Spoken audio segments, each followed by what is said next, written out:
Just gonna read it off the screen. It'll be like the news. Nobody actually knows what they're talking about. They're just paid to look pretty and read. Yeah, a little teleprompter. Yeah. I have a question. Why don't more people have standards as listeners? If I hear a band and don't remember their sound or their songs the next day, or even the next hour, I don't think they're good. Maybe I wasn't ready or willing to listen to new music. Maybe I don't understand it right away. But if the band is good enough to stand the test of time, I'll come around. I'll use Oasis as an example. I didn't like them when I was in middle school. I was way too into punk rock, so I dismissed them altogether. Several years later, I heard a song in a friend's car and I asked him who wrote it. He told me it was Oasis.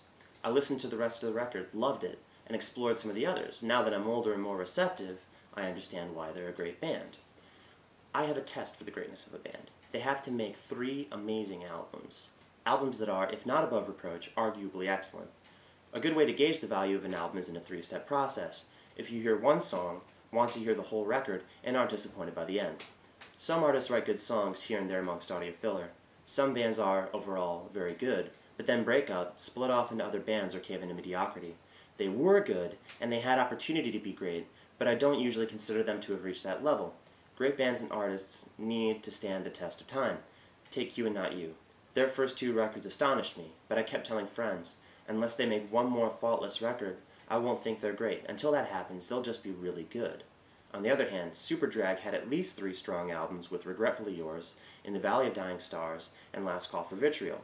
People could argue the merits of Head Troop in every key, and I'm starting to agree with them. But the point is consistent quality music. Not consistent, predictable music, but quality, imagination, and longevity. I've heard that labels and scouts and other slime hire people to blend in with the underground music scenes, artistic crowds, college kids, and early adopters. If this is true, then consumers do have some power over the industry, don't we? I'd even say that we have a responsibility to keep if they're going to co-opt our culture and attitude with the intention of selling it back to us. If we understand that they're paying attention, then we do have some influence, and, in theory, we can direct how things should go within the industry. Imagine if one of these industry spies were to see you and a group of, say, 15 of your friends who held artists to a standard of excellence. What if they saw people who didn't watch bands because they felt obliged to their friends or local musicians? By holding music to a standard of excellence, we might manage to influence their standards. And if this is true, could we make a difference as consumers and lovers of music? Now, I know, this can be painful.